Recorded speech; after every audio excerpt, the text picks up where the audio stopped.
John 3 verse 16. For God so loved the world, that he gave his only begotten Son, that whoever believes in him shall not perish, but have eternal life. Enjoy the show. Zoria sits at the table, the big book in front of him. Looking into the camera, he addresses the viewing audience. The Lord loves a cheerful giver. One might argue in today's economy, giving is anything but cheerful. With the cost of living on the rise, men and women all over the world struggle to make ends meet, which begs the question: what are the benefits of gift giving, if any? Ed Wilson's been called many names: cheapskate, penny pincher, tightwad. According to Ed, nothing in the world is free. I await Ed's arrival, here, at the King's Dome.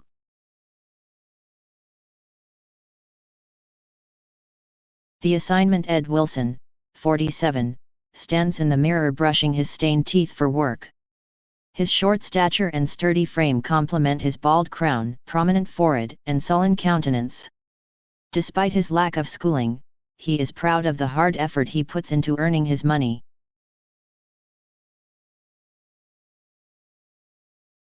A tiny living room. Ed's the kind of guy who only buys what he needs, clearly. The walls are bare. No window coverings. The furniture, what little he owns, is older than dirt. His pet project sits in the corner, a dismantled go-kart.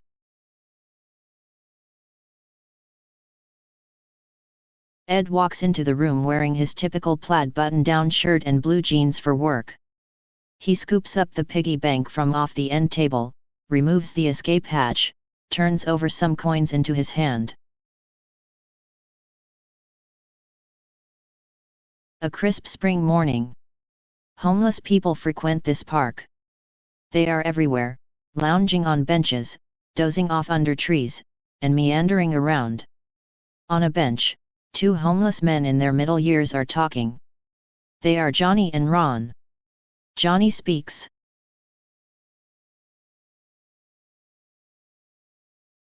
When I get on my feet, I'm gonna get me a good lawyer and take my kid away from that crazy wife of mine. Watch and see. Ron can only shake his head. Johnny continues. Remember them brand new sneakers Ma bought me? Ron nods, acknowledging.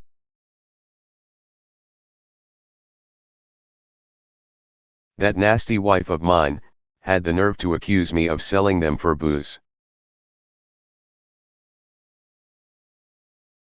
Whatever did happen to them sneakers?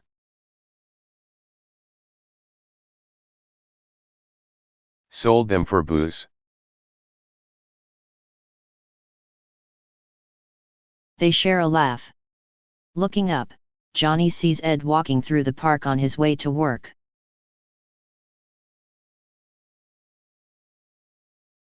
Looks like a nice guy. Ron looks to Ed and sizes him up before replying.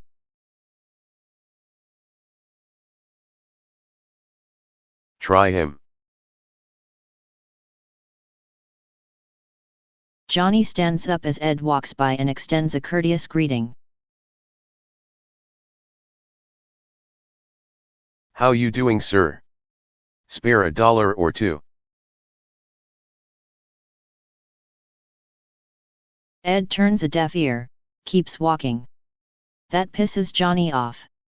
He rudely hollers after him. Hey! Keep walking, cheap bugger.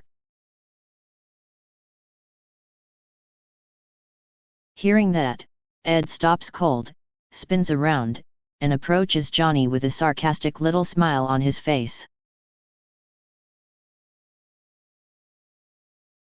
Want some change? Johnny replies in a respectful tone. For sure. Thanks, guy. Ed's tone is forbidding. You're a man like me. Get off your lazy ass and go find yourself a job.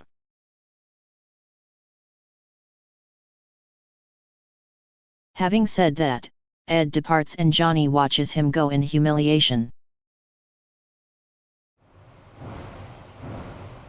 Your typical factory work going on. Shipping, receiving, picking, packing. Factory workers shuffle around working in the background. Ed and Michael stand in the foreground loading boxes on a skid. Jezebel stands on the other side of the factory picking in order, a keen eye on Ed and Michael. Michael addresses Ed. Enjoy your time off? Phone rang off the hook. My kid's after me for a bike.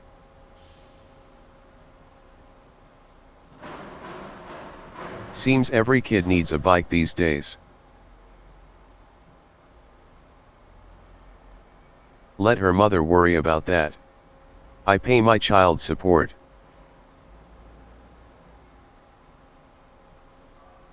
The economy can be tough on single parents. Given the opportunity, my ex-wife would squeeze me dry just like them bums try and do every day in Creighton Park. Bunch of thieves, far as I'm concerned.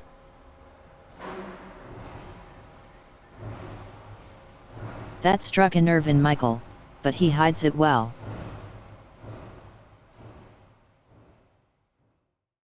How can one determine whether a homeless person is a thief?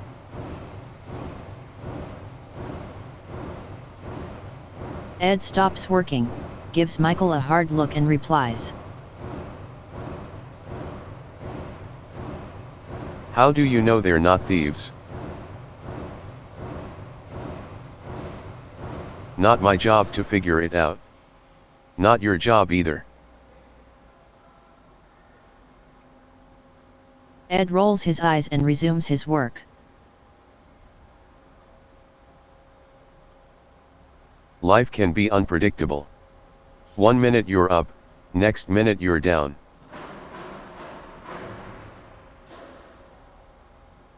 Way I look at it, if you got 2 arms and legs, find yourself a job.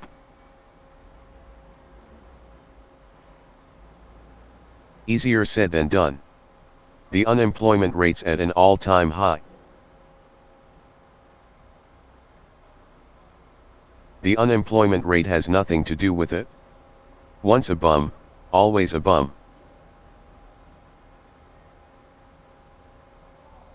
Ed puts the final box on the skid and turns to leave. Michael looks directly at Jezebel as she watches Ed go from under her eyes. The assignment, Ed, is going to be a hard nut to crack. Both Michael and Jezebel are aware of it. Factory workers fill the tables eating lunch. Ed and Jezebel share a table, eating. Work my behind off around here.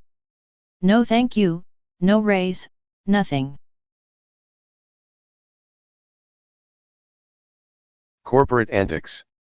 Way I look at it, pay me what I'm worth or find somebody else to pick up the slack. It's different for you. You have seniority. I'm just another worker. Ed shrugs. Jezebel gives Michael an icy look as soon as he approaches the table. Ed addresses Michael. No lunch? On a diet or something?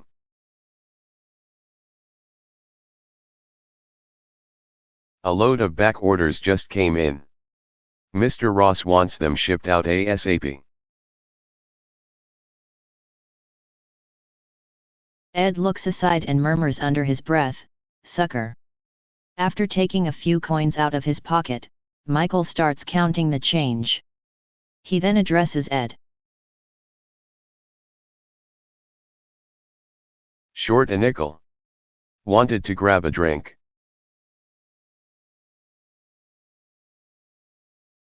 Ed's quick to answer.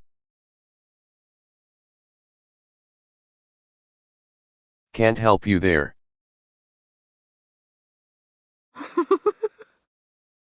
Jezebel chuckles. With a brief expression of disappointment, Michael looks at Ed. That's not what he was expecting to hear. All he can do is accept it. No drink for me, I guess. Another beggar, Ed says that to Jezebel about Michael. She chuckles again. We are at Ed's ex-wife's apartment. Ed stands inside the doorway. An adorable little girl with rosy cheeks and pigtails storms up to him, arms crossed, pouting. Dressed and waiting for at least an hour, she's as much disappointed as angry. She's Ed's daughter Skyla, 7. Daddy, you're late again.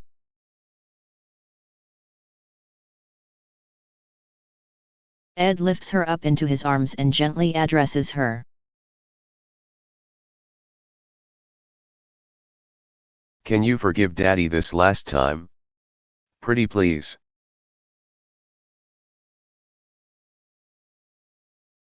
She vigorously shakes her head no.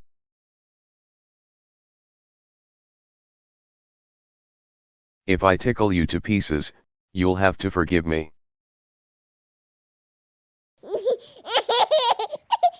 He begins to tickle her all over her body. She laughs and laughs from all that tickling. Looking slightly annoyed that Ed is running late, Veronica, 37, Ed's ex-wife, strolls into frame while puffing on a cigarette. Big hair, full of makeup, wearing high-cut jean shorts and tank top without a bra. She's a tad immature but far from stupid. Leaning against the wall, she addresses Ed, half-heartedly. Where you off to?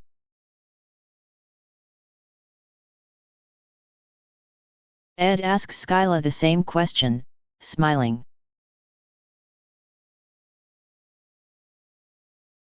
Where we off to, sunshine?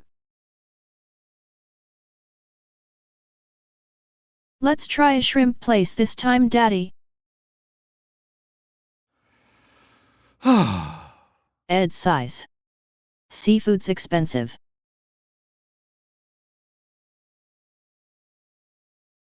Burgers will have to do. He puts Skyla down. Her face is a map of disappointment. But Daddy, we always go for burgers.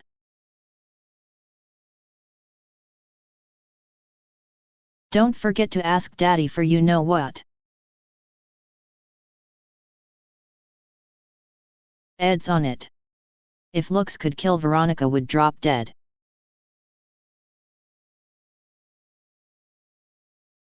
I got the voice message, Veronica. All 100 of them.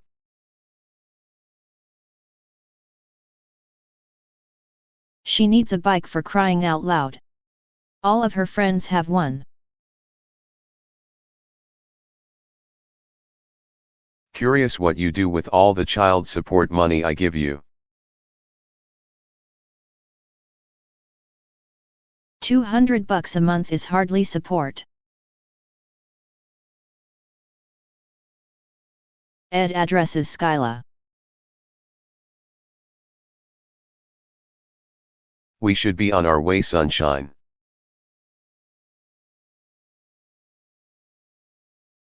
What about the bike, Daddy?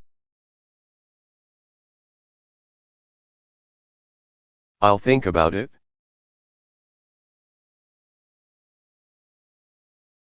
He then addresses Veronica. And you should think about quitting smoking. The only thing worse than a bum is a smoker. Them things will kill you in a heartbeat.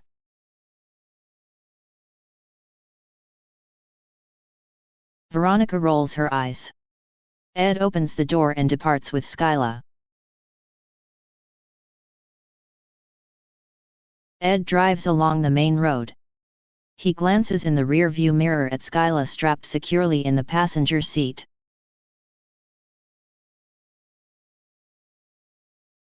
How you doing back there? She shrugs like kids do. Enjoy lunch?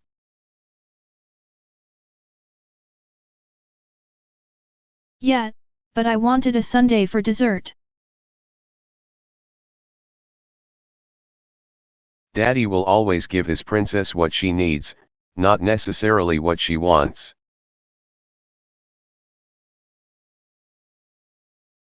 Where we going now, Daddy? Thought we spend a little time together at the playground.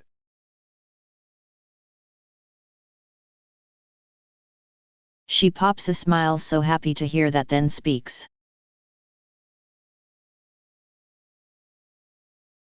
Daddy, what's a tightwad?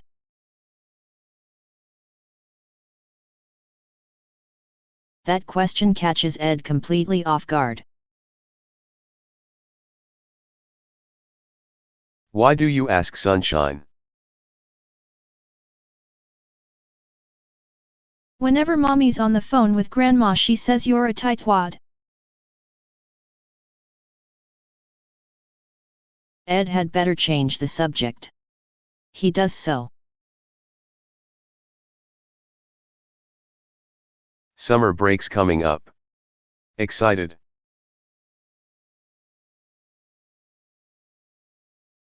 No, because it's boring at Grandma's. Ed smiles, remembering the days of his youth.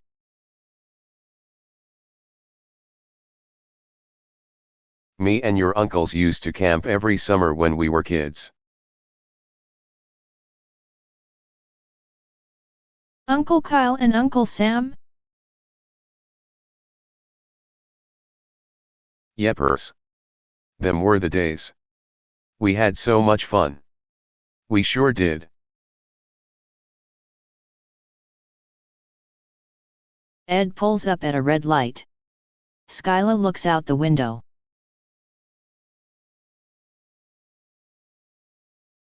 That man doesn't have a bed, Daddy.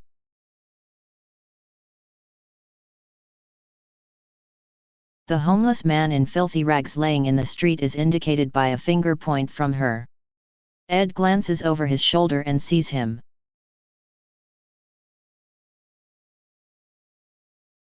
The proper name for people like that is bum.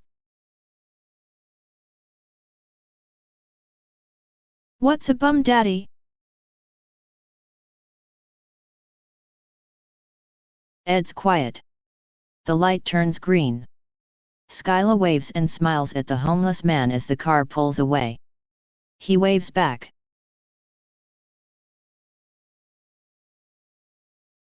Maybe that bum can live with you or with me and Mommy. Then he won't have to sleep on the street.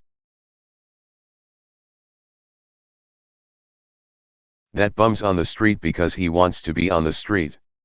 Never feel sorry for people like that, you hear me?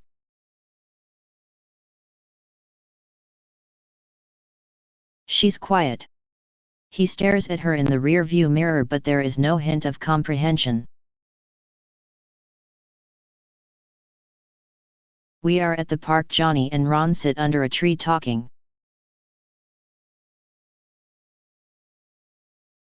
So, I says to the social worker, how am I supposed to apply for housing if you're giving me a hard time? Anyhow, I fill out a bunch of forms, whatever else. Call the wife, tell her I need an address to send the papers. Here I am trying to better myself and the bitch hangs up on me.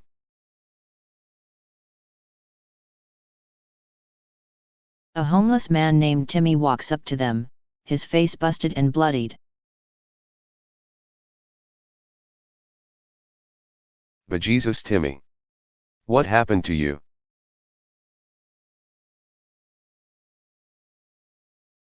Timmy takes a seat on the ground, then takes his head in his hands, grimacing from pain. Johnny stares at him, concerned.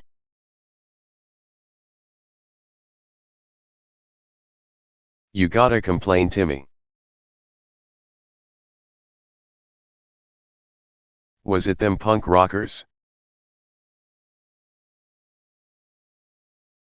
Sure was them punk rockers. Bunch of troublemakers.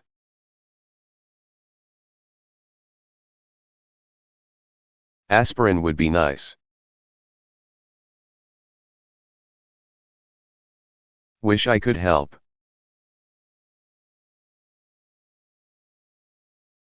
Same. Timmy looks up and sees Ed walking, heading their way across the park. Johnny glances from Ed to Timmy and cautions him. Leave that be. He's a cheap one. Mean too.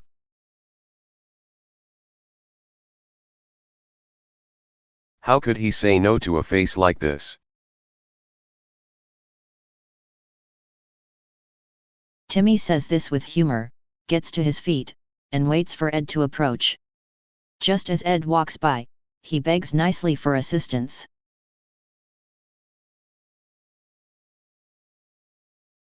Spare some change, mister? Ed pauses and gives Timmy a stony expression.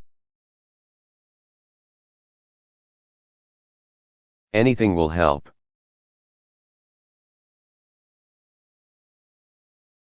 I can't help you.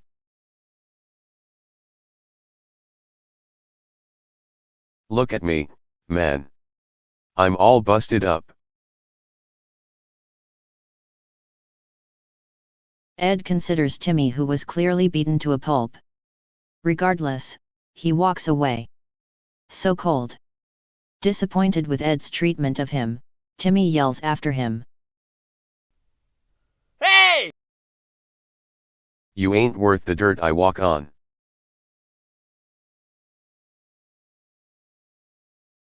Ed halts, circles back to face Timmy, and makes eye contact. Johnny shakes his head in worry. With Ed, he's been there, done that. Have you ever thought about how it makes me feel to be harassed by you people every time I pass through this park on my way to work? Timmy says nothing, only takes a step back, looking a little frightened.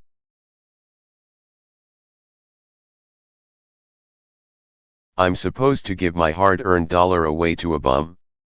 You think I'm stupid?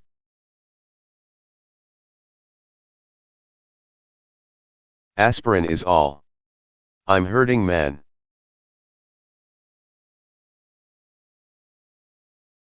I'll burn my money before I give it away to you filthy good-for-nothings.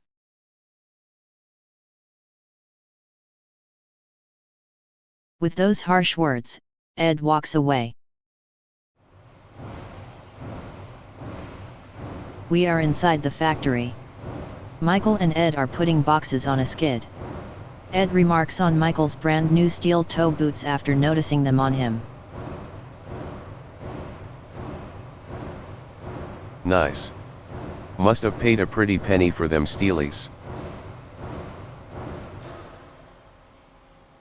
Michael looks down at his boots, then replies. The boots were actually a gift. By the way, they're giving away a bunch of free stuff at the flea market up the road this weekend. A real man works for his stuff. Freebies are for chumps. Just how I feel. No offense. No offense taken, Ed, but everyone lives off freebies in one way or another. Everyone except me. Take your job for example. Free.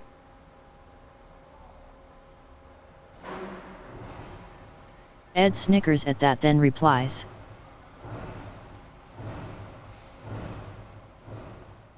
Paid my way through trade school. There's nothing free about my job. You may have paid your way through trade school. God provided the opportunity, free of charge.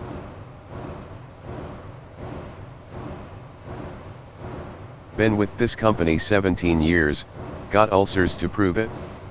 I pay my dues every single day. A strapping young fellow approaches. Albert is his name. He addresses Michael and Ed. Shipment from China just pulled in. I could use a hand.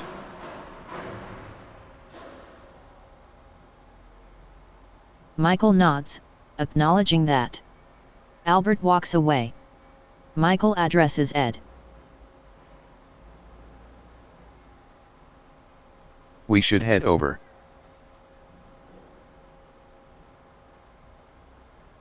They do their job, I do mine.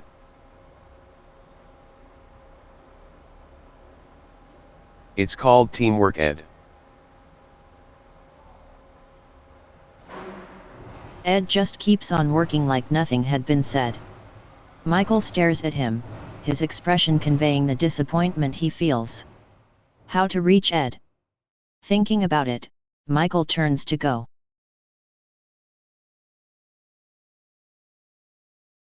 A good-looking office inside the factory, neat and tidy. Mr. Ross, 50, an authoritative-looking man wearing a dark suit and a power tie is behind the desk working when a voice startles him.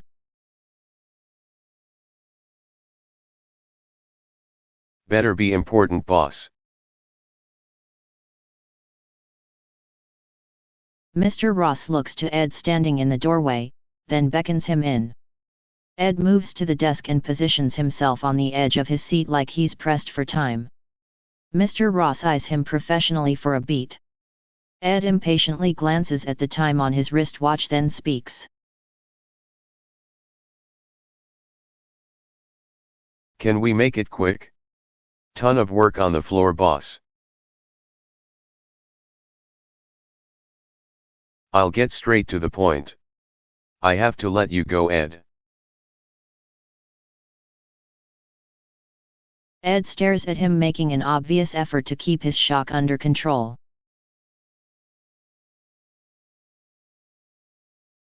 Let me go? What do you mean? It means productivity's down. Costing us big time.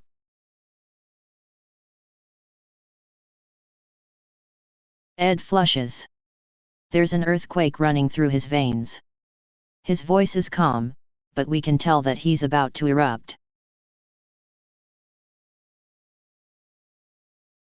I got 17 years seniority with this company. You can't just let me go.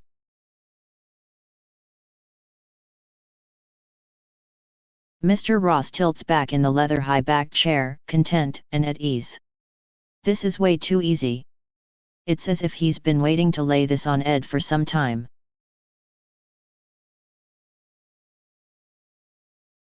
This company values individuals who are easy to work with, regardless of seniority. I call them low-maintenance employees.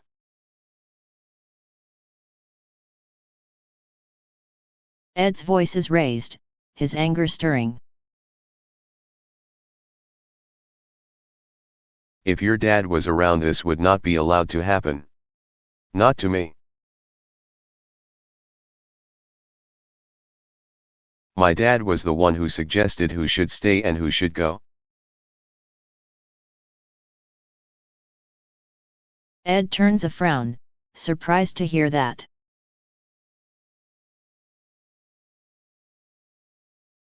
Feel free to finish the week. End of conversation. Mr. Ross turns back to the paperwork on his desk. Ed stands up, then storms out the door, his expression explosive.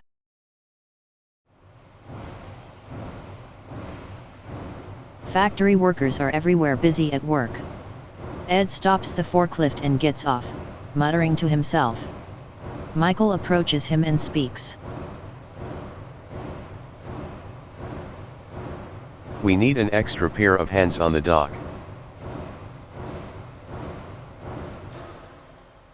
Better luck next time.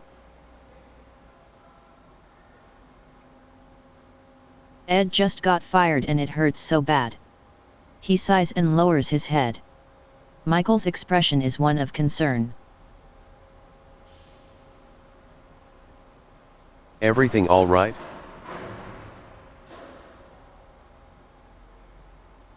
Ed's gaze shifts to Michael. Corporate clowns had the nerve to lay me off. Me, out of all people.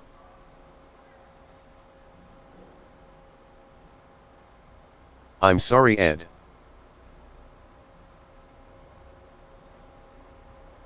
Sorry won't get my job back.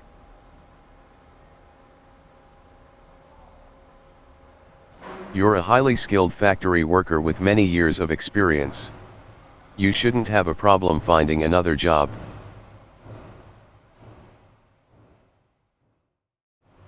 Ed rubs his eyes and forehead, stressed. Sensing an opportunity to reach his assignment, Michael gently addresses him, compassion in his face and voice.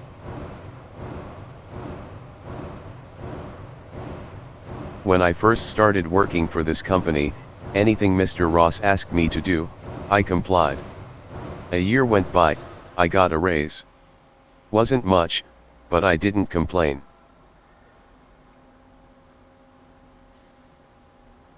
He pauses for a response. Ed doesn't speak, only stares at the floor, a look of defeat upon his face. Michael continues to make his point. Life isn't all about me, Ed. Human beings are in the world to love and serve one another. Ed's not trying to hear that. He waves Michael off with his hand before walking away. Michael watches him go. He has got to find a way to reach Ed. We are inside the interview room. Ed sits across the desk from the hiring manager. Do you have any forklift experience? Raymond Reach, counterbalance. Everything's on my resume. The hiring manager looks over Ed's resume in his hand, then speaks. Over 20 years experience altogether. Very impressive. We're a small company. We generally hire guys with less experience, entry-level workers if you will. How much did you make at your last job?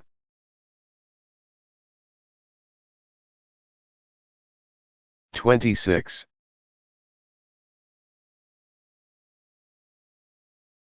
We pay $11.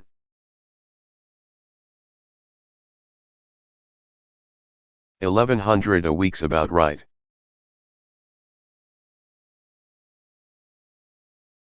$11 an hour.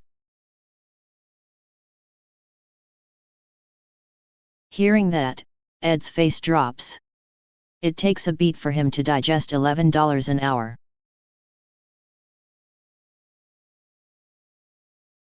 Bottom line, I need a job.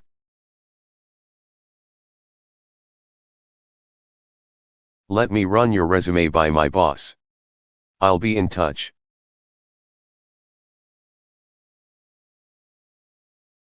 With good news, I hope.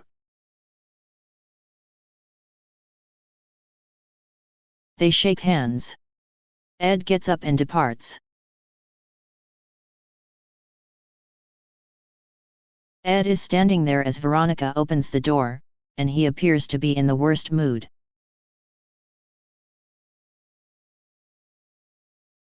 Where's Skylar? She ready? She's getting around to it. She expands the door and he walks in. Closing the door behind Ed, she confronts him.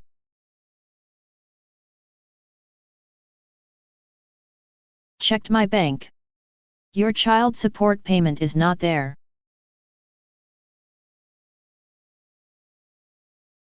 He drops his head, foaming in his shame. She stares at him, waiting for a response.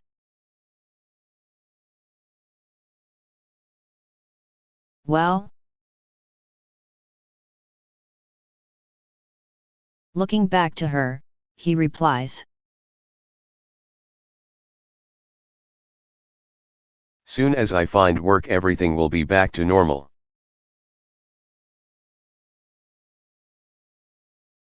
You always have money in your savings account, Ed. He looks away. She's right. You didn't want to go to court, we didn't go to court. You forever take my kindness for weakness. $200 measly a month is all I ask. Have I ever missed a child support payment, ever?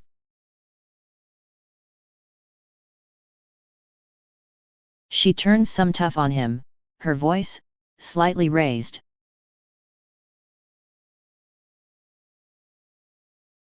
You ain't stiffing me this month on child support, Ed, no freakin' way. Last time I checked, the courthouse was open for business. I expect to see something by next week or else.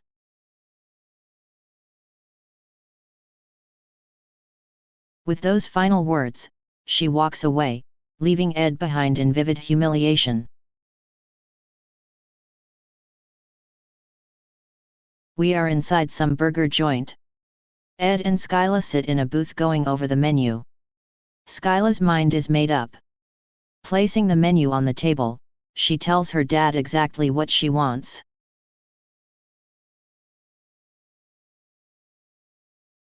I want breaded shrimp, cheesy fries, and a strawberry banana smoothie.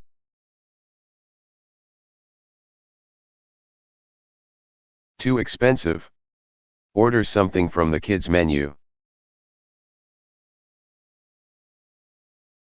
Skyla shrinks back in her seat and begins to pout like kids do. Ed gives her that firm fatherly look and speaks.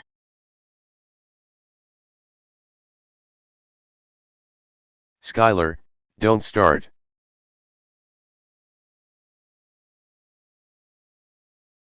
But I want breaded shrimp and nothing else. The waitress walks up to the table and addresses Ed. Just about ready to order? Give me a chicken sandwich, fries with it.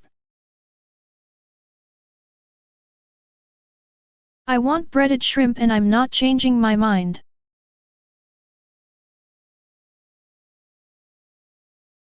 Still pouting, as she half shouts this, her arms folded in front of her. Ed heaves a sigh, then replies. Skylar, this is not the time.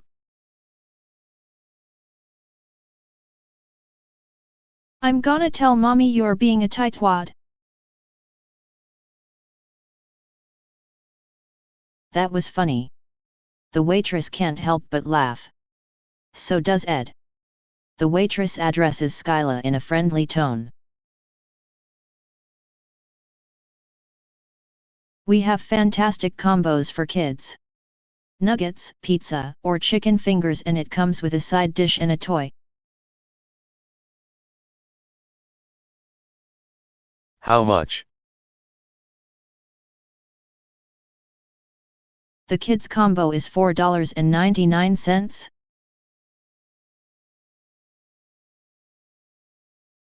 Ed nods in agreement with the price. Skyla perks up in her seat.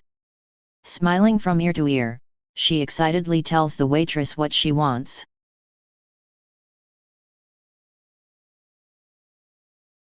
I don't want shrimps anymore. I want nuggets and honey dip. Don't forget the toy and chocolate milk.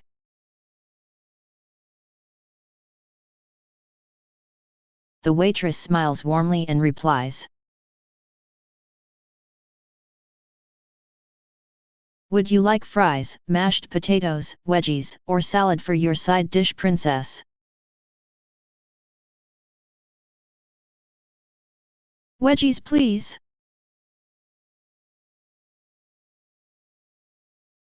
"So that's nuggets, honey dip, wedgies, chocolate milk and a toy. Got it."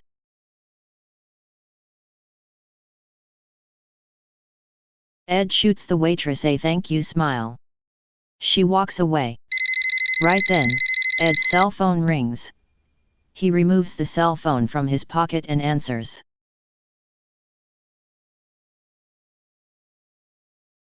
Yeah, hello. He drops his head and sighs. Must be bad news. I see. Thanks for calling. He puts the cell phone back in his pocket. "Who was that, Daddy?"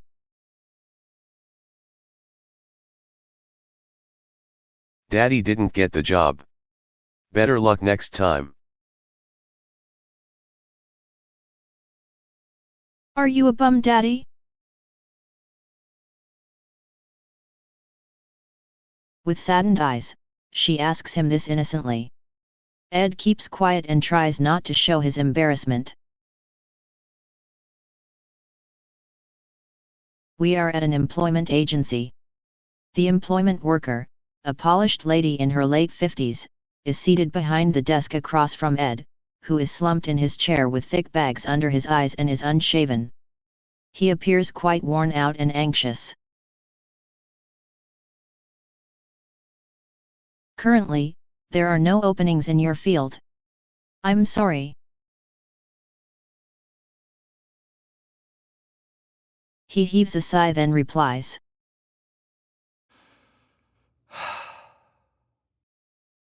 Gotta be something out there. "The recession's pretty bad. Have you applied for unemployment benefits?" Denied. "Reason being?"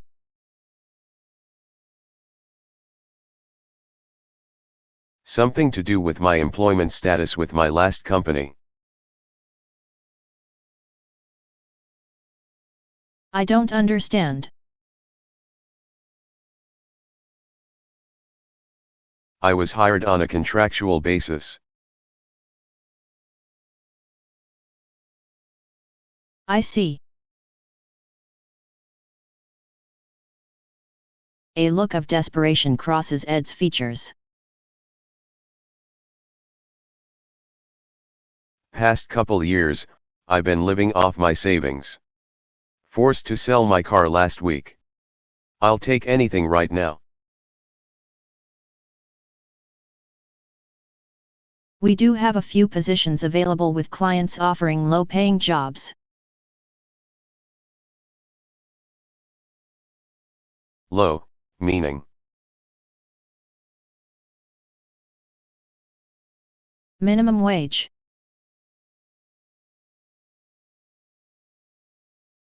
He shakes his head in weary disbelief and replies,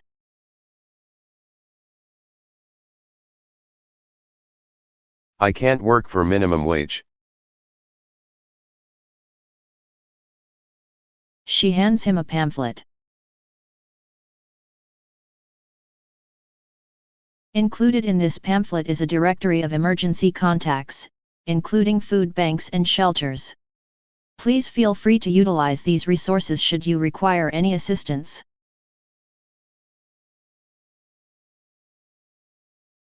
He puts the pamphlet on the desk and replies, I don't need charity. I need a job.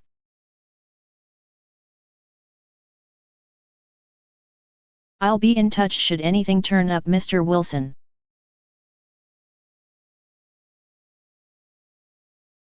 Don't be bothered. Legally, I have to be out of my apartment by morning.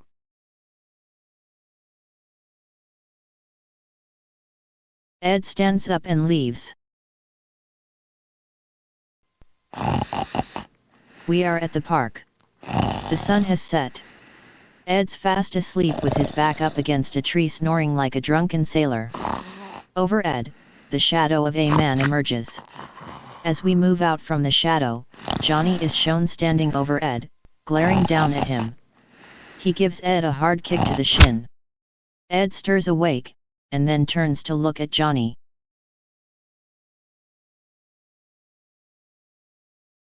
That's my sign.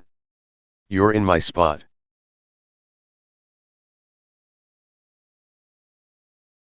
He points with his finger to a funny-looking sign engraved on the tree trunk, his face twisted in anger. Ed's cool. My apologies.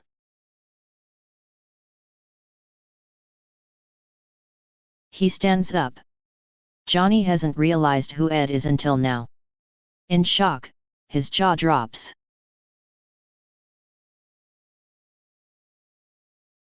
You.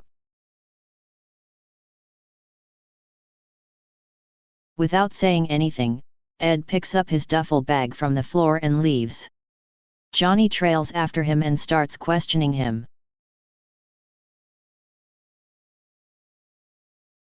Did you come here to make fun of us, Mr. Cheapskate? Ignoring him, Ed begins to walk faster, passing several homeless people along the way with Johnny in tow. A pot-bellied black man stares at them with pig eyes as they pass by. Johnny addresses Ed.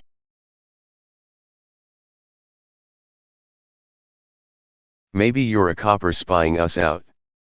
That's it? You're a cop.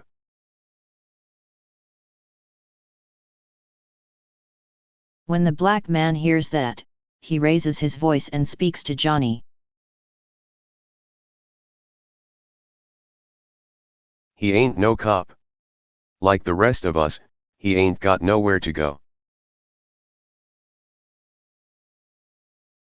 Johnny seems a little aroused by Ed's attempt to hide his tension. He hollers over to Ron, who is smoking a cigarette and sitting on a bench nearby.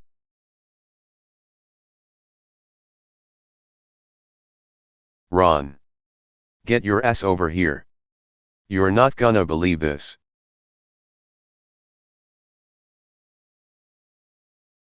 Ron gets up and walks briskly over to Johnny. Look who it is.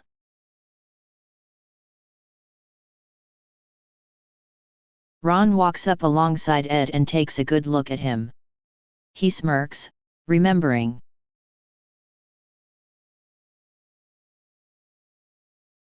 Mr. INT got no money, is homeless like the rest of us. Ha ha ha. Ron and Johnny share a mischievous look. Sensing danger, Ed takes off running. Ron and Johnny give chase.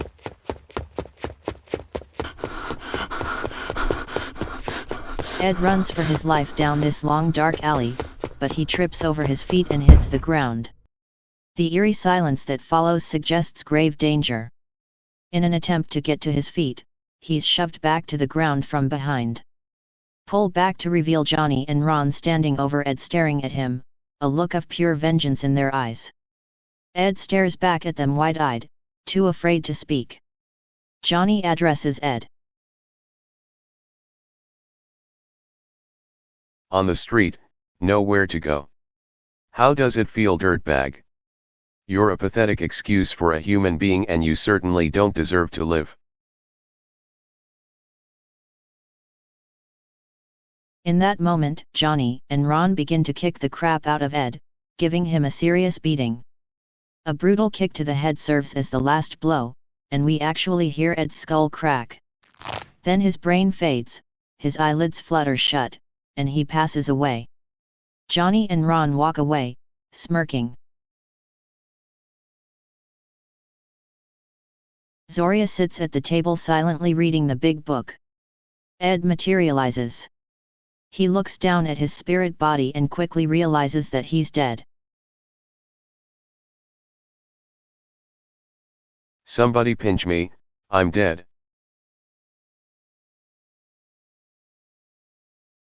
Sensing the presence of a soul, Zoria places the big book down on the table and welcomes Ed here in his usual cordial greeting.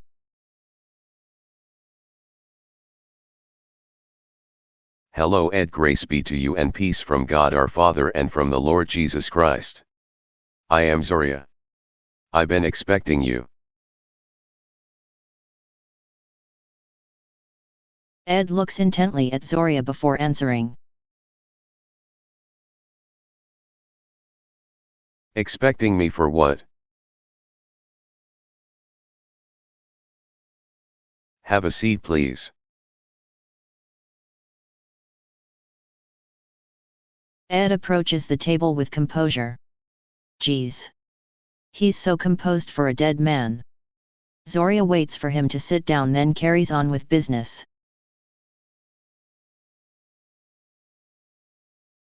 I have a message for you, Ed. First, you are required to be still, listen and learn. Whatever you say, weirdo. Zoria picks up the big book, flips to a page and begins to read relevant portions of Ed's life history.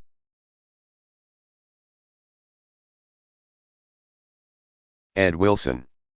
Your parents donated a total of $275,225 over the course of their lifetime to various charitable organizations around the world. You made a conscious effort to give money and goods to the nearby church when you were younger, having learned the importance of generosity from others. You partnered with the neighborhood food bank in an attempt to carry on the joy of giving after the church burned down. Later on, you would find out that Glowflow Food Bank had been wasting contributed funds for several years, with tens of millions of dollars sitting in their bank accounts. Irate, you contacted the authorities. Without sufficient proof, there was nothing the authorities could do. As far as you are concerned, charitable organizations are overrated and underachieved because of the thieves that run them. As far as money is concerned, everyone but yourself is motivated by greed.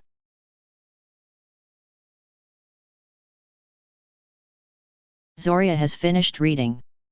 He puts the big book on the table, then speaks. What do you see, Ed? Ed turns to face the movie on the wall that Zoria is staring at. On the wall, in the movie, a homeless man in filthy rags is passed out on the sidewalk. People bustle by him like he's not there. Chuckling, Ed answers Zoria's question.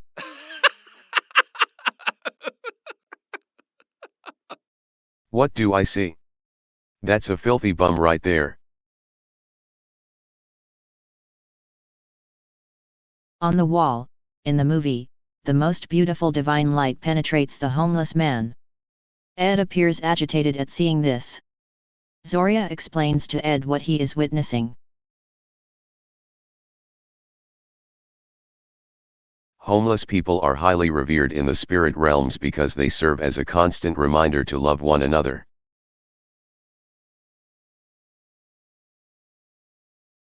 Ed follows Zoria's eyes as they return to the wall.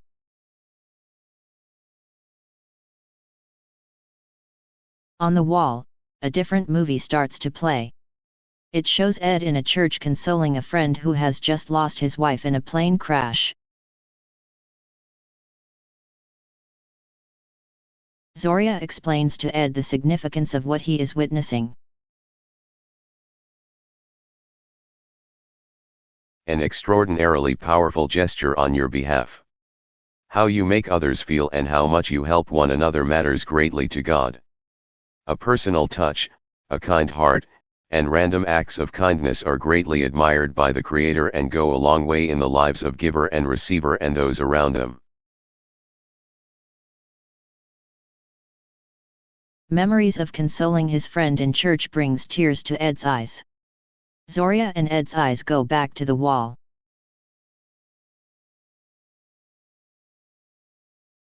On the wall, another movie starts.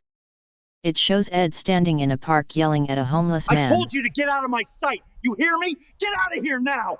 Just leave me alone, Ed. Zoria explains to Ed the effects of his behavior.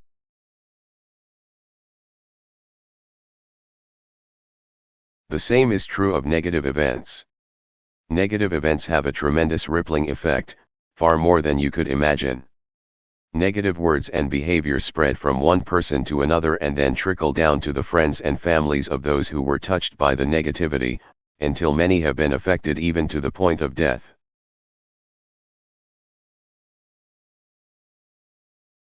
Ed stares at Zoria, humility in his gaze.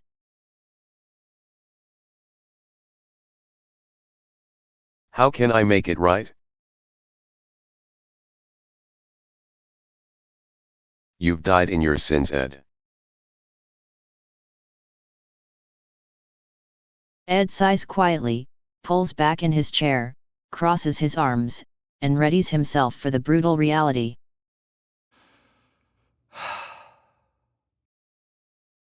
Let me have it.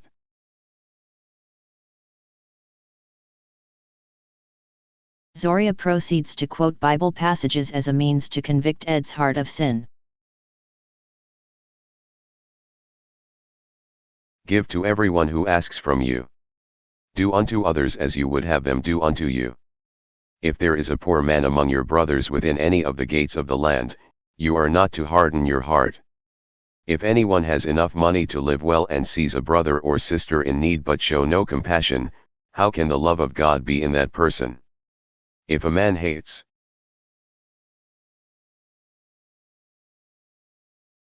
Ed jumps in, interrupting.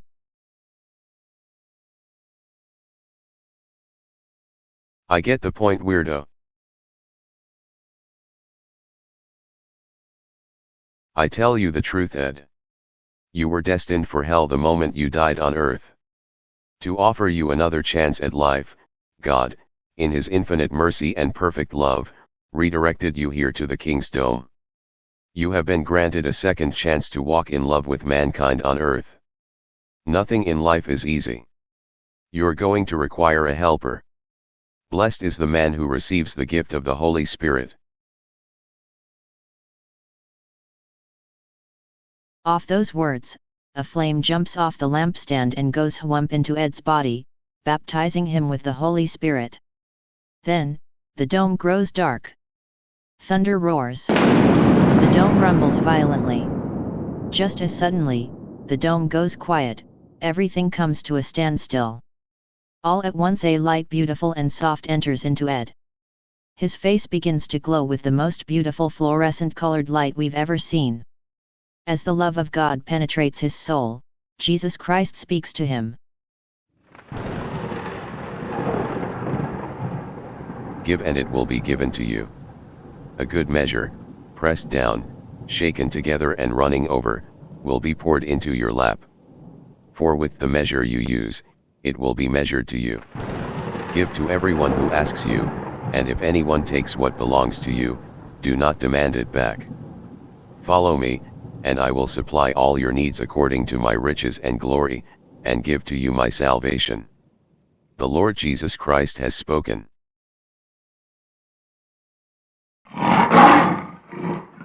A lion's roar rings out. It's over. Ed comes back to the real world. Overwhelmed by the pure, infinite love of God, he gasps and twitches uncontrollably. Ed is taking what feels like an eternity to come to. To grab his attention, Zoria makes a strong statement aloud. It's time to return to earth where you must learn to love.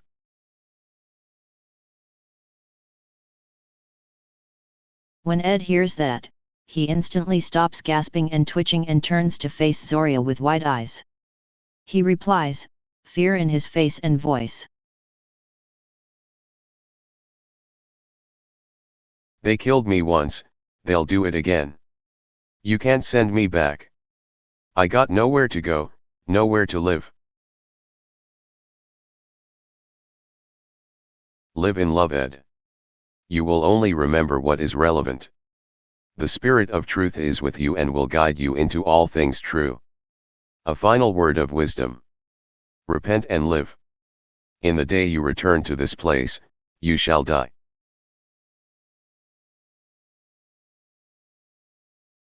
Off those words, Ed dematerializes.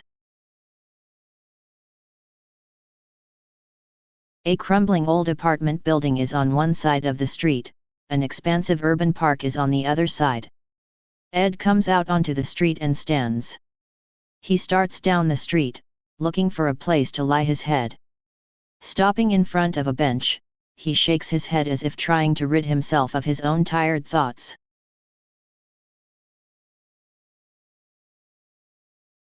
Cozier over here.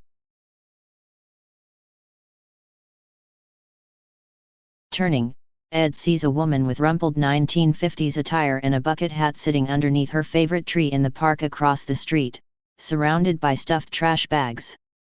She has short brown hair, her eyes, soft, her makeup, smeared. Underneath the grub, we can tell that Olive, 35, is a pretty lady. Ed crosses the street to visit Olive. She greets him with a smile and speaks.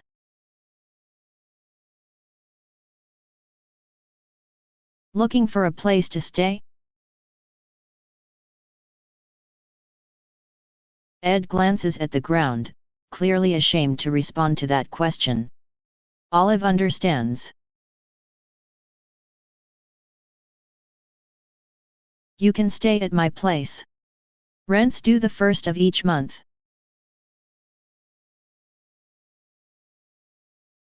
She says this to Ed in a friendly voice.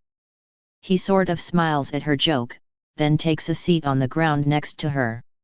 She reaches into a garbage bag, removes half a sandwich, extends her hand toward him and speaks.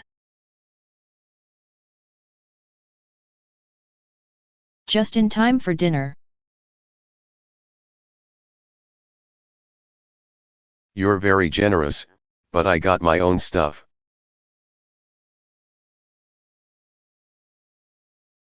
Whatever makes you happy.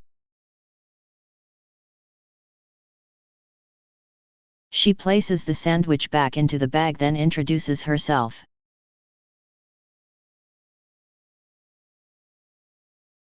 I'm Olivia, the actress. You can call me Olive.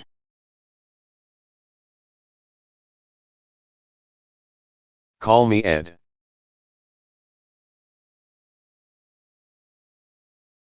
A man walks by and tosses some coins at them. Ed looks slightly offended. Olive hollers after the man in appreciation.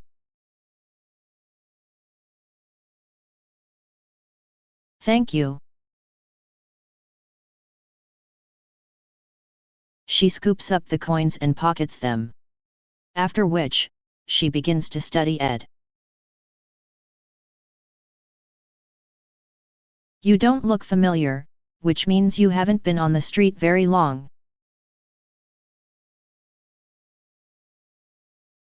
He sighs under his breath, then changes the subject, not wanting to go there.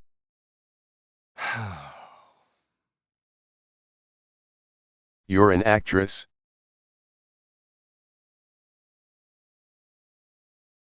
See that theater?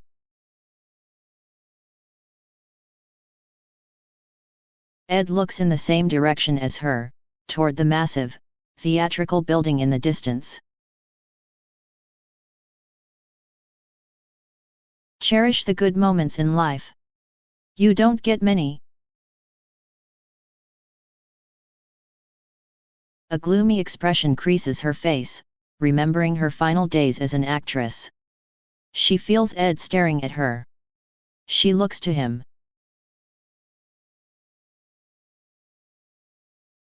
Why are you staring at me?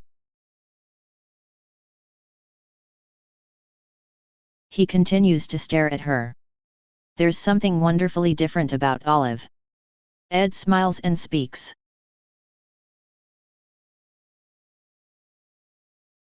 Am I making you uncomfortable? When you've been on the street as long as I have, nothing makes you feel uncomfortable anymore.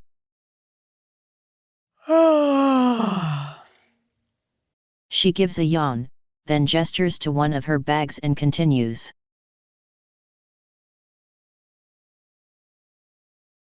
There's a nice clean warm blanket inside that bag in case you feel like spending the night.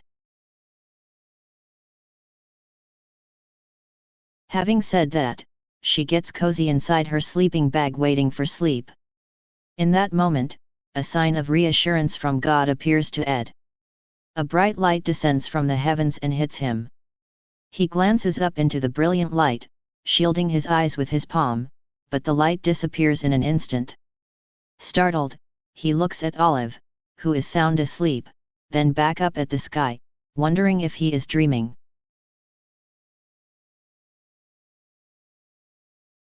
Ed stands inside the doorway of Veronica's apartment, rumpled, grubby, scruffy beard. Veronica leans against the wall smoking a cigarette, staring at him in disbelief. He looks terrible. Oh my God, Ed!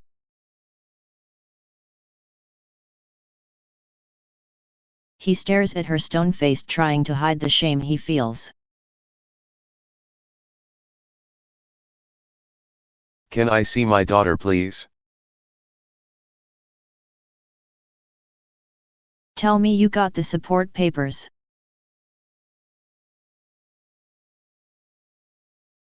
I got nothing to my name, Veronica. Which means, I got nothing to give. It'd be much easier to find work if I had a place to stay. I could start paying child support again, spend quality time with Skylar. He stares at her like a man in need of a favor. Veronica gets where this is going. She shakes her head and laughs to herself.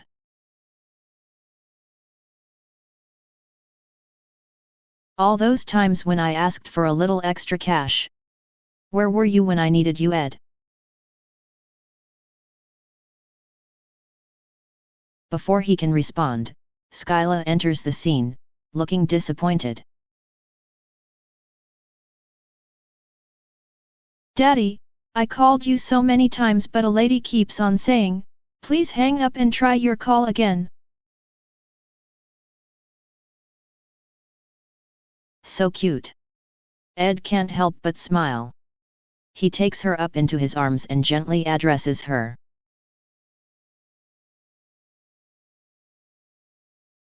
When Daddy gets a new phone number, you will be the first to know. He takes out a tiny plush animal from his pocket and gives it to Skylar.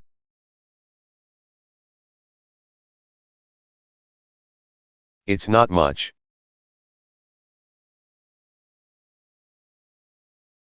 Veronica rolls her eyes. Skylar stares at the stuffed animal, smiling from ear to ear. What's his name, Daddy? Thought I'd leave the name part up to you, Sunshine. I'll call him Fred because Fred rhymes with Ed.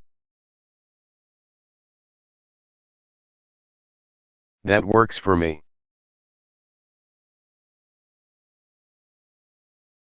He looks at Veronica, searching her face for permission to stay at her place for a while.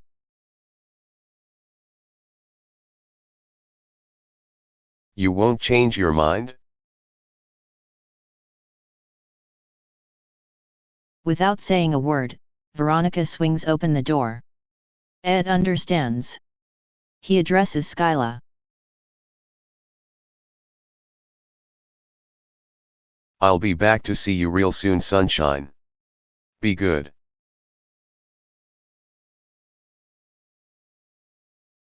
He takes in her saddened expression.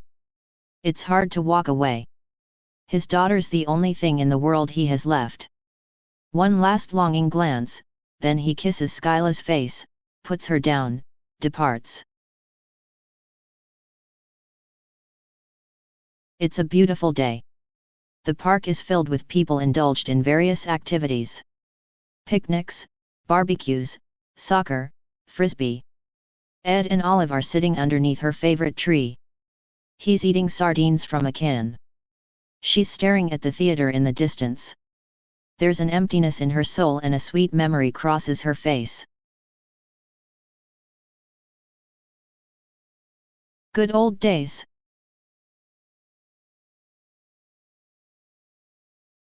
Ed tunes in, sensing her need to elaborate, and she does. Every paycheck was like Christmas. Lavish shopping sprees, fine dining. I had everything a girl could want and more. Next thing I know, I'm out of work and on the street. Happened so fast. The first year was terrifying.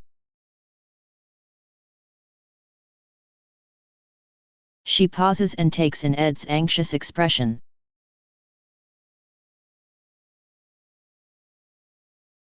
No worries, it gets easier.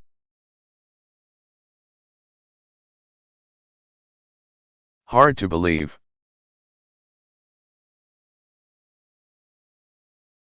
What she's about to say next brings tears to her eyes.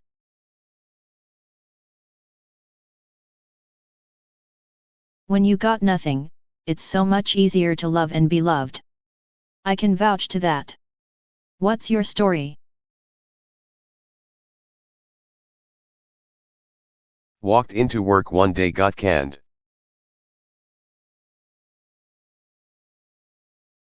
Just like that?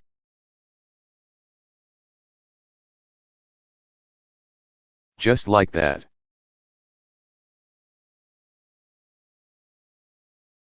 The more Ed thinks about it, the more painful it is. He shakes his head from side to side in disappointment, then continues.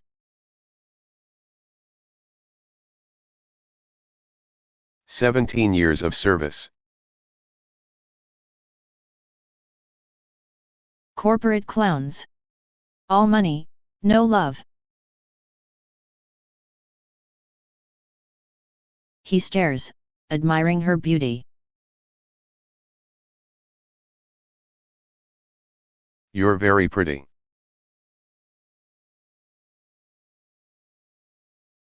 She's not comfortable here, and so she changes the subject. You like music?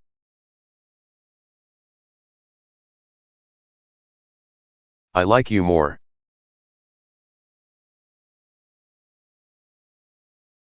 He softly says this to her, a warm glow of love in his eyes.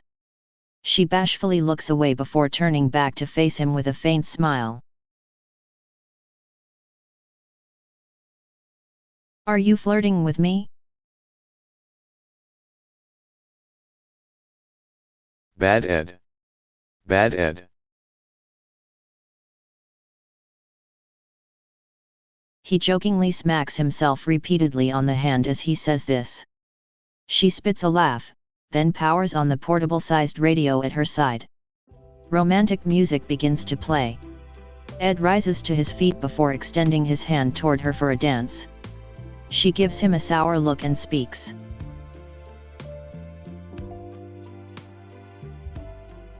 You couldn't pay me enough to dance.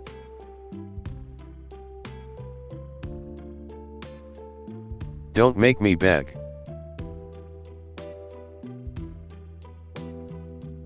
No way. I'm not dancing. He begins to wind his waist and pump his hips like a Chippendales dancer. She glances around the park to see if anyone is looking. A few people are getting a good laugh out of Ed. Still winding his hips, he eyes her and begins to unbutton his shirt. Dance with me or it's all coming off.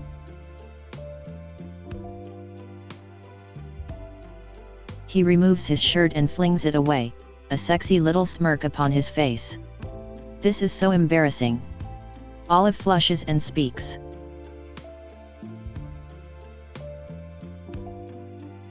I'll do whatever you want, only please don't take off any more clothes. I value my eyesight.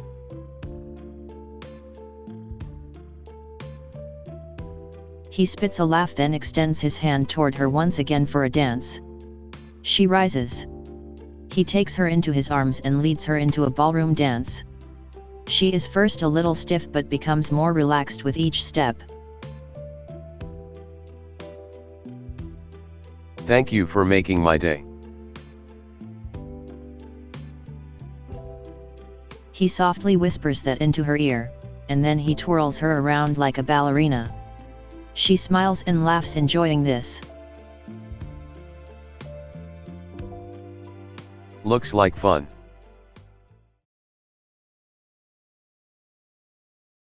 Ed pulls away from the dance and pivots. He does a double take. Michael. Long time no see, Ed. They shake hands like old friends. Ed addresses Olive.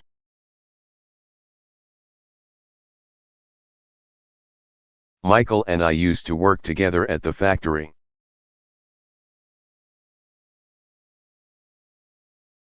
Michael and Olive exchange friendly smiles. Michael addresses Ed.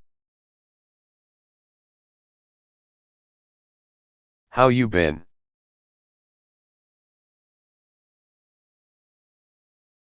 What you see is what you get. What about yourself? Quit my job at the factory. Doing my own thing now. Sensing opportunity, Ed steps into Michael sporting the look of a desperate man. Here comes the all-important question. You hiring? Matter of fact, I am.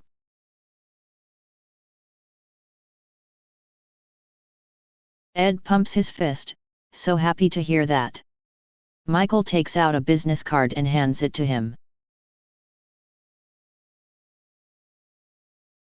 Give me a call sooner than later. I'm hiring immediately.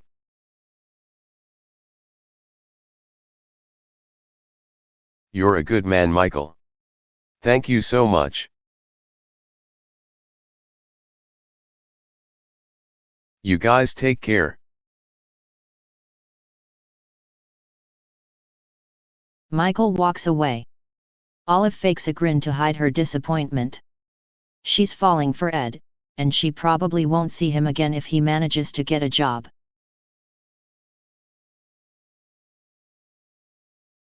We are at Michael's house. Michael and Ed stand next to a table piled down with paper bags, pocket-sized toiletries, and miniature-sized snacks.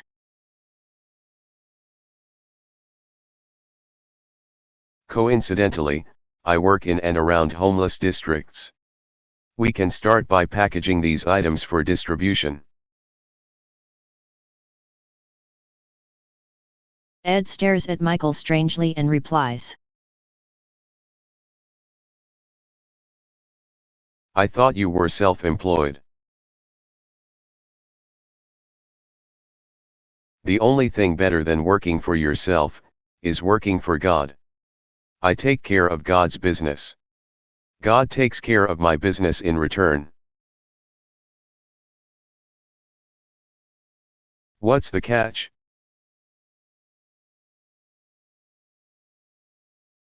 Michael turns to face Ed. It is his sincere hope that he will understand what he is going to say next. God gives to his children freely. We in turn are obligated to give freely to one another, expecting nothing in return.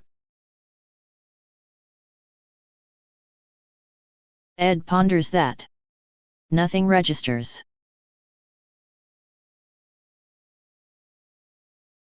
How can we make a living handing out a bunch of stuff to homeless people? Love is my living. Live in love, Ed.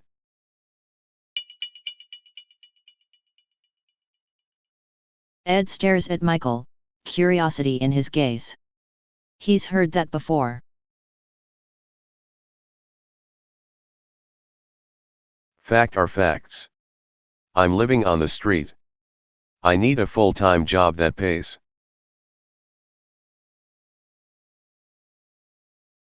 What you need right now is to learn how to love. God will take care of the rest.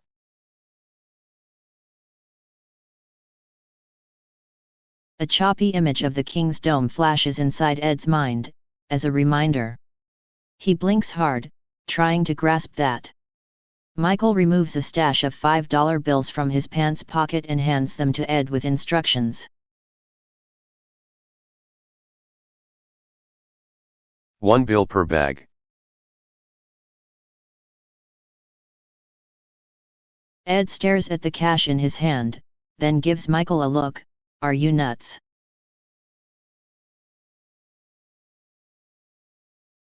You're giving away all this money? Michael replies, smiling.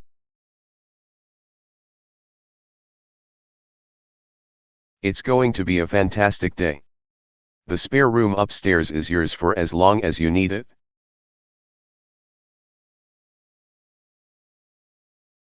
That makes a world of difference. Ed breathes in relief upon hearing that. Pay you back when I'm on my feet.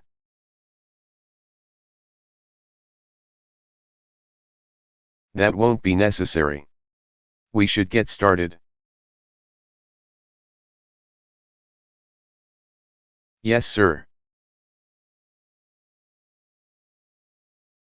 They begin to package the items on the table for distribution.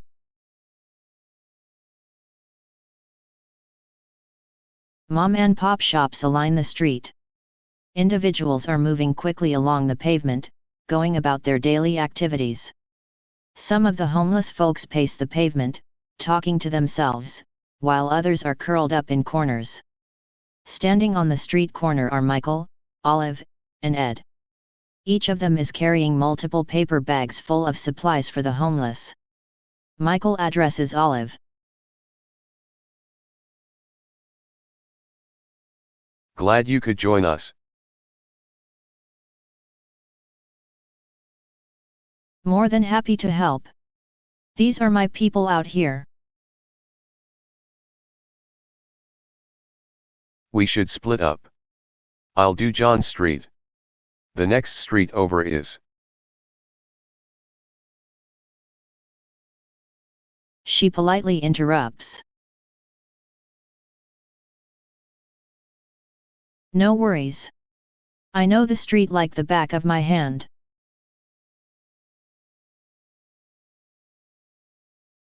Great. See you guys in a couple hours.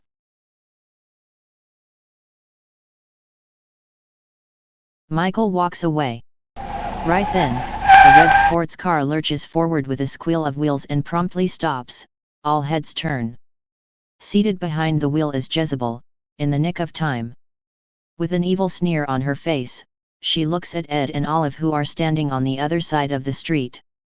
She waves her hand in the air and calls across to Ed through the driver's side window to gain his attention. Ed. Over here.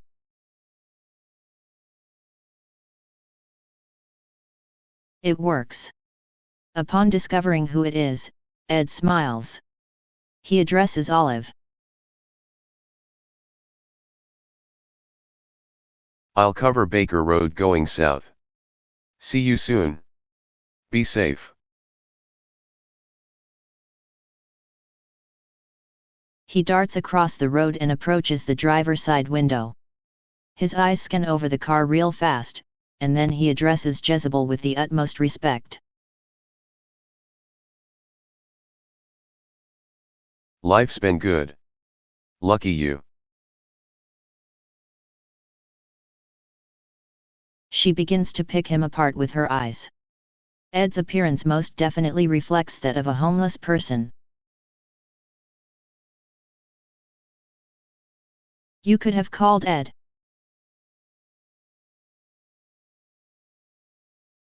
Shame fills his face. Her gaze shifts to the bags he is holding.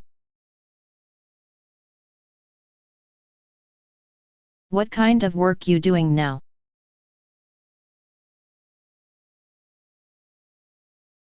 Charity stuff. Helping a friend.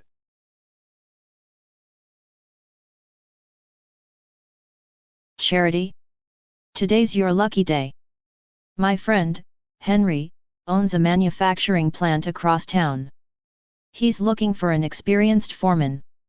$60,000 a year. He stares at her momentarily in stunned disbelief.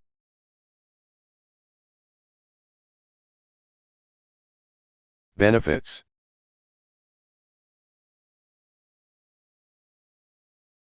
Full package.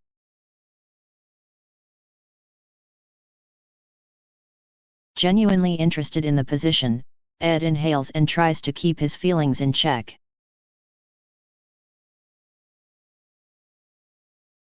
Jezebel, tell me what I got to do to land a job? I'll throw in a good word, get you in for an interview. The rest is up to you.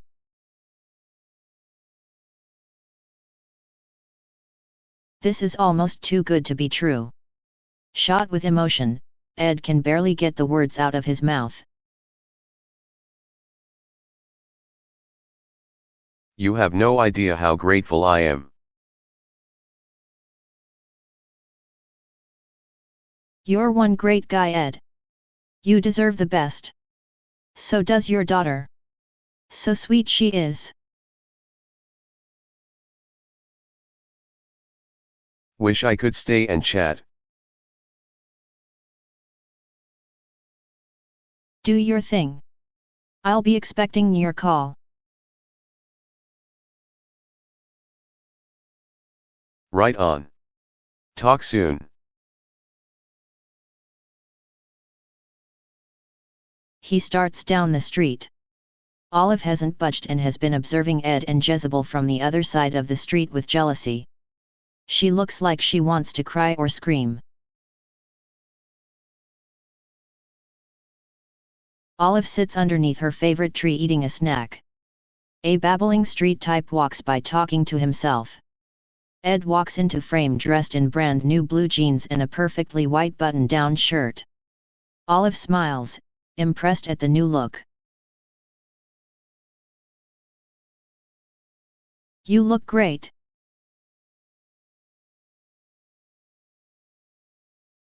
Jezebel insisted. He takes a seat on the ground next to her. She stares at him in anticipation.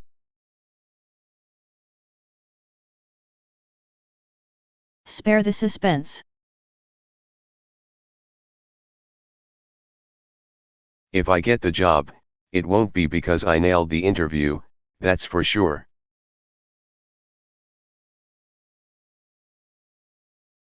You're gonna get the job. I feel it in my bones.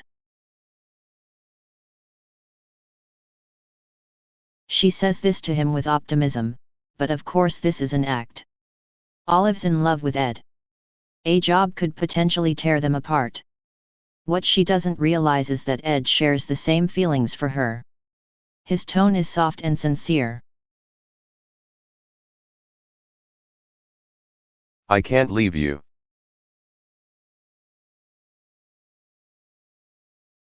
Her body's aching response to his direct and loving stare takes her by surprise, and she looks away. He tenses, taking it the wrong way.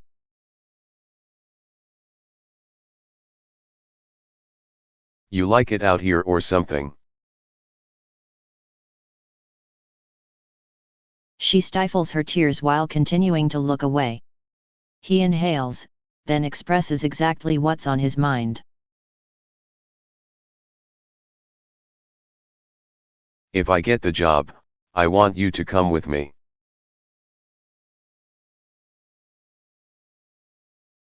His eyes flash, and he wills her to respond to him. She responds in silence, avoiding eye contact with him. Michael offered me a place to stay. I chose to be out here on the street because I wanna be with you. I need to be with you. I love you, Olive. These are only words. Olive's been on the street long enough to know better. She turns, giving him a stony expression as she answers. People come and go. Happens all the time.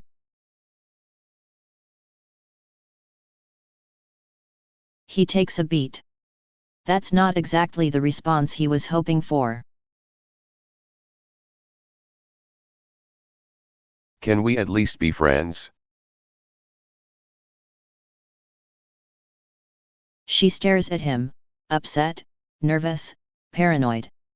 Her tone is forbidding.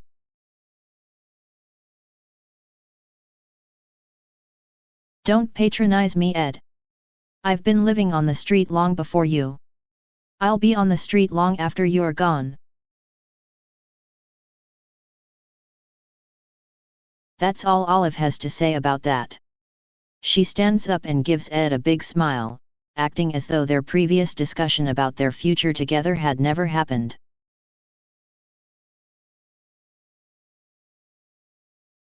I could eat. Join me.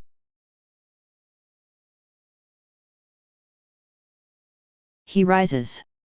She matter-of-factly entwines her arm in his. Got a place in mind? Food's good.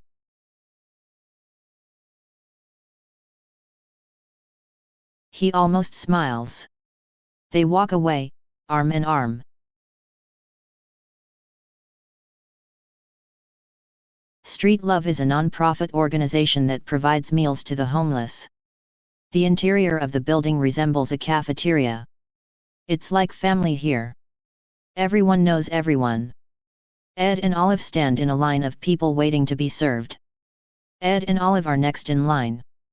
The server, Suzanne, an old, wrinkled white lady wearing a hairnet, smiles at Olive's presence. Look who's back.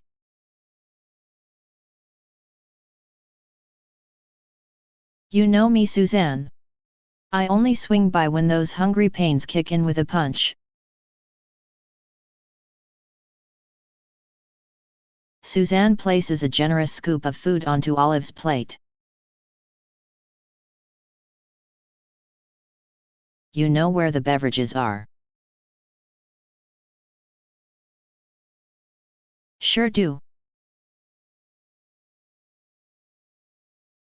I see you brought a friend. Call him Ed. He's in training. With a warm smile on her face, Suzanne turns to greet Ed, who is standing next to Olive. Welcome, Ed. You couldn't ask for a better trainer. Ed forces a smile, looking a little uncomfortable. Suzanne loads his plate with food. Olive and Ed then navigate their way past the throng to the refrigerator. She opens the refrigerator, takes out 2 cans of soda, and gives Ed one. Follow the leader.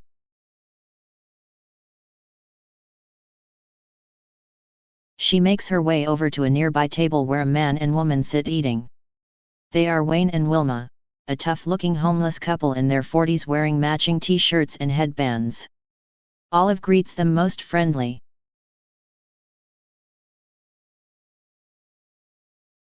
My 2 favorite people in the whole wide world. Wilma stares at Olive in disappointment. Here's why. Olive, you changed your spot and didn't let me know. To be honest, I believed you were gone for good. As in deceased. My bad, Wilma. I needed to be close to the theater. Olive and Ed take a seat at the table. After which, Olive introduces Ed to Wayne and Wilma.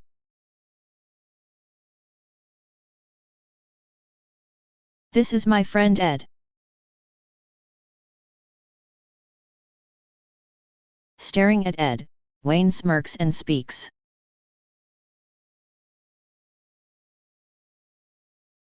Friend. Yeah, right.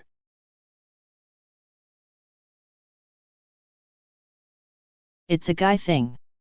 Ed smirks back, starts for his food. Wayne comments on Ed's clothing.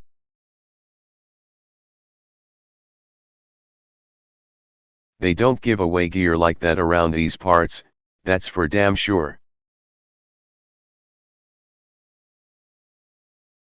A friend helped me out. Job interview.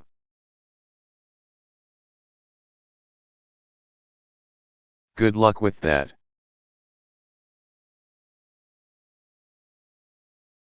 Ed's been my roomie for the past few months. Nice to meet you, Ed. What brings you to the streets?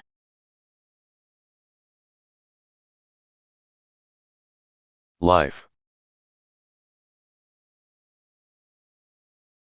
I heard that. 3 years ago, I broke both legs in a car accident. Went from gainfully employed to disabled, to welfare, to the streets just like that.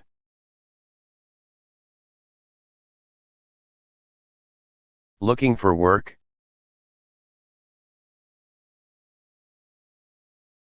Need an address for that. Family. Friends.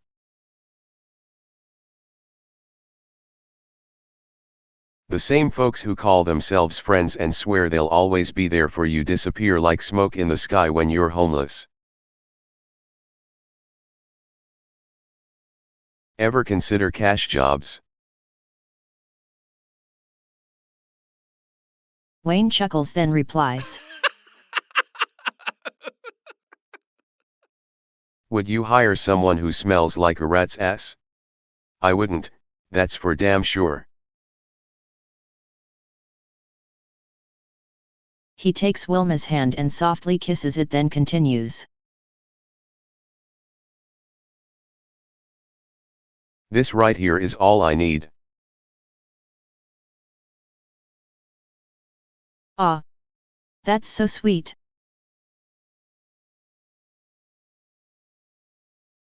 Wilma addresses Ed.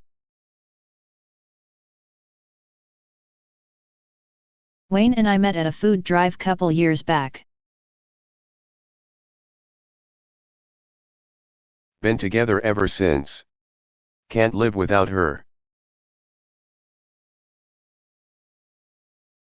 They smooch. Ed and Olive stare at one another, their future together looking brighter in their minds.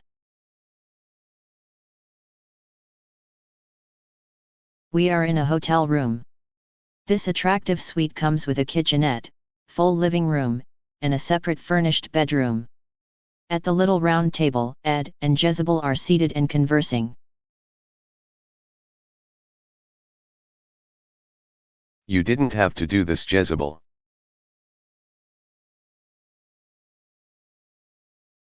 You're paid up for 2 weeks. Hold you over until you get your first paycheck. Ed blinks, once, twice. Did he hear what he thought he heard?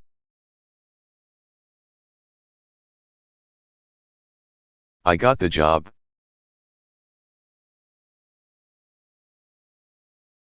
She cracks a smile and answers.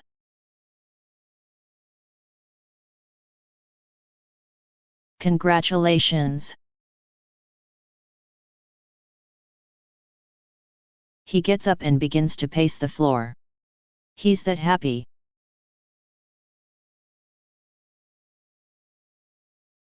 Geez, Jezebel. You have to let me pay you back. Pay me back by sticking it out with this job. No more charitable work, agreed? What do I tell Michael? Ed says that to himself as he freezes. Jezebel responds right away after hearing it. You're sick and tired of living like a street whore, and you're ready to start being a man again and take care of your daughter. Ed, Michael won't be around to save you when things get rough on the street.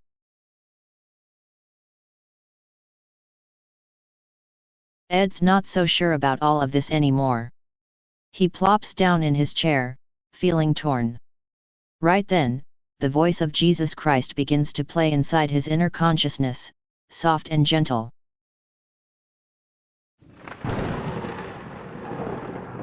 Give to everyone who asks you, and if anyone takes what belongs to you, do not demand it back.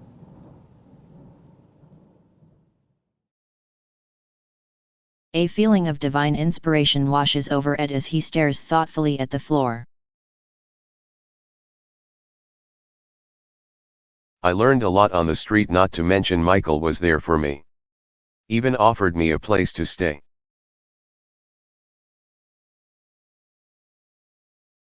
Until his house goes into foreclosure. Michael barely survives.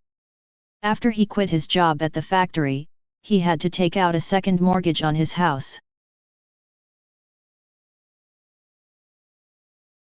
She's lying, but how in the world would Ed know that? Eyes to the floor, he quietly and respectfully listens on. Jezebel has been good to him. We live in the real world, Ed. Everyone needs cash to survive. I went out on a limb for you. Don't blow it.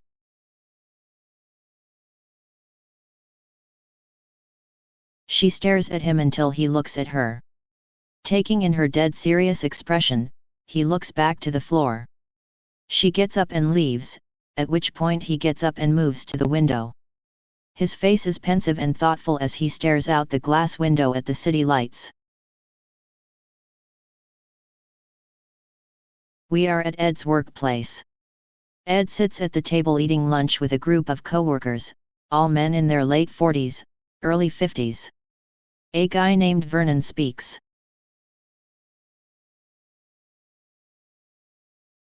Buddy of mine lost his job a while back, ended up homeless. Tracked him down, offered him a place to stay. The guy wouldn't budge. To this day, he lives in an alley. Must be something wonderfully charming about street life.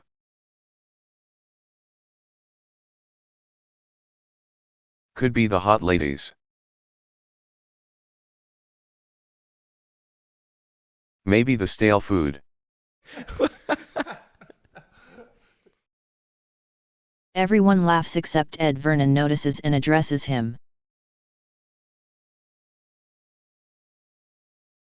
New guy, loosen up. It's like that around here. Helps the day go by. Get used to it or you may find yourself eating wieners from a can.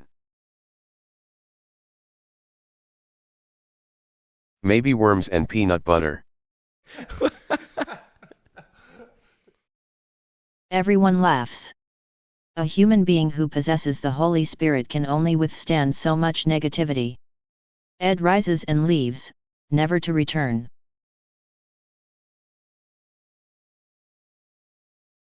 Ed and Olive stand at the rear of a cargo van adjacent to the park, which is frequented by homeless people.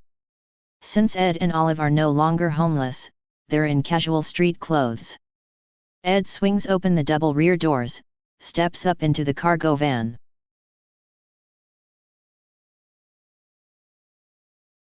Mighty spacious back here.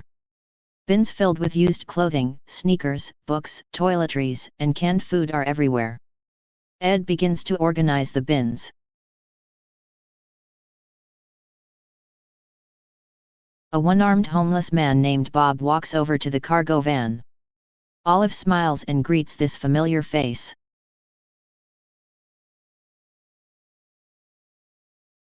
Nice to see you again, Bob. Been waiting since 1 o'clock.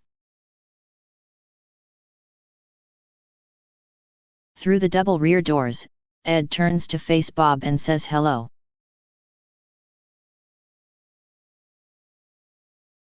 Hi there, Bob. Sorry about the delay. Running a little late today. What can I get you?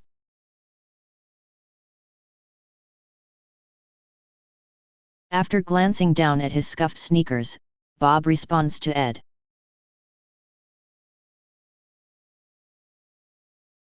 Sneakers, size 9. Something to eat too.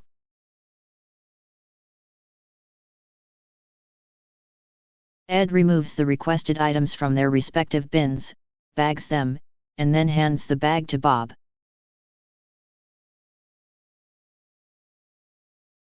Appreciated. Same time next week.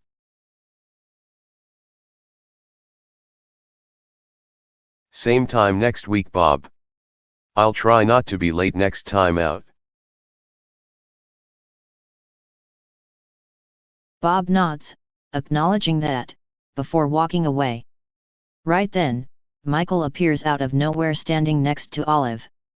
She turns to her left, and as soon as she sees him, she throws her arms around him and hugs him, so happy to see him.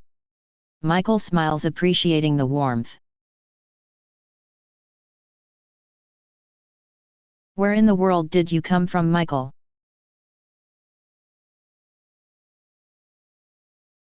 Ed stops working on the bins when he hears Michael's name, turns to face him and smiles.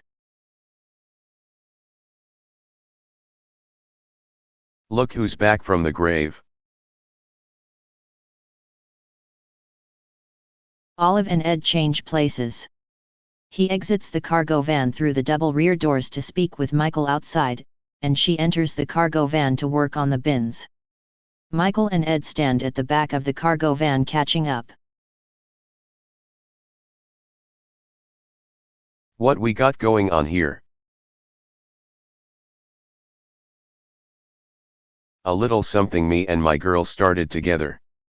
The 9-to-5 gig didn't last very long. Bought the van, registered a charity, the rest is history. Giving is an important step toward learning to love one another, a responsibility indebted to us all. The things that God gives us are far greater than anything we could ever give. The Son of the living God, Jesus Christ, took on the sins of humanity and gave his life in order to offer salvation to everyone. Ed, I'm happy for you. Your life is now a testament to service, extending to others the very same comfort and love that you have received from God. You're headed straight toward heaven. You need only to continue walking on the path of righteousness. Amen to that, Michael. I realize that life is like a game of Monopoly. Some people own a lot of stuff, some don't. When the game's over, all that truly matters are people. Michael smiles, pleased with his answer. You're right, Ed. Loving people is all that truly matters. God has mad love for all people, including you.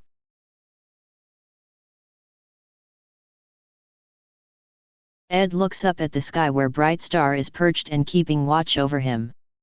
With his eyes riveted on the bright star, Ed takes off his baseball cap and scratches his head.